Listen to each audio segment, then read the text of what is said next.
আসছিল বোনের আইবুড়ো ভাত। তো আমি ওদের দুজনকেই একসাথে আইবুড়ো ভাত দিচ্ছি।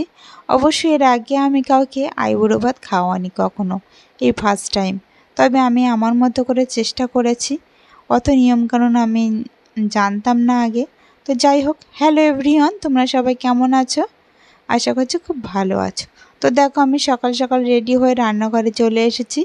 প্রথমে আমি 5 রকম ভাজা করে নিয়েছি। তারপরে আমি এখানে আমের চাটনি করব, তাই শাশুড়ি মা আমটা কেটে দিচ্ছিল। আর দেখো, আমি 5 রকম ভাজার মধ্যে এখানে আলু ভাজা, পটল ভাজা, তারপরে ভেন্ডি ভাজা আর বরবটি ভাজা আর কুমড়ো ভাজা রেখেছি।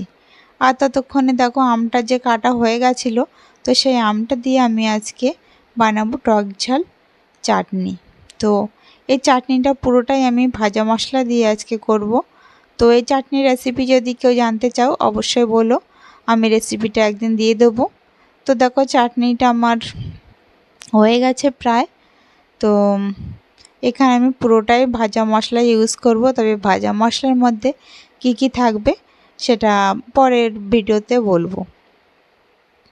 যাই হোক, আমি ভাজা মশলাটা দিয়ে দিয়েছি, যেহেতু চাটনিটা আমার প্রায় হওয়ার মতো হয়ে গেছে, তো তার জন্য দিয়ে দিলাম।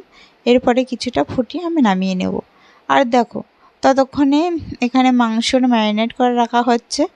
আর এখানে মুগ ডালটাও সিদ্ধ বসিয়ে দেওয়া হয়েছে, যেহেতু মুড়োঘণ্ট হবে। আর এখানে আমি মাছটা খুব ভালোভাবে ভেজে নিচ্ছি। এখানে ছিল কাতলা মাছের মাথা। তো মাছটাকে আমার খুব ভালোভাবে ভেজে নিতে হবে, যেহেতু মুড়োঘণ্ট হবে। আর এদিকে দেখো, মাংসটাও রেডি হচ্ছে। তো দেখো, আমাদের রান্নাগুলো পুরোপুরি কমপ্লিট। তো এরপরে ওদের আইবুড়ো ভাত দেওয়ার পালা।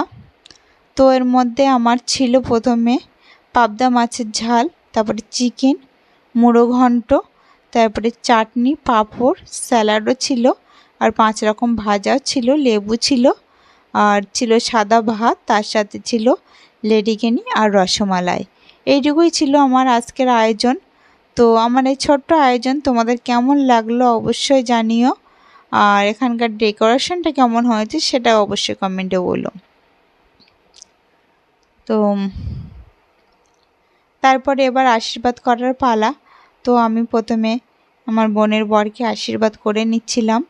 তো তারপরে বোনকে আশীর্বাদ করব। আর এদিকে দেখো, আমার মেয়ে আমার কোল ছেড়ে উঠবে না। তো এইভাবে কে আশীর্বাদ করে বলো তো? তো যাই হোক, ওইভাবেই করে নিচ্ছিলাম, কিছু করার নেই। তো আজকের ভিডিওটা আমার এই পর্যন্ত। তো ভিডিওটা তোমাদের কেমন লাগলো অবশ্যই জানিও। ভিডিওটা ভালো লাগলে অবশ্যই লাইক, কমেন্ট আর চ্যানেলটাকে সাবস্ক্রাইব করে দেবেন। ধন্যবাদ।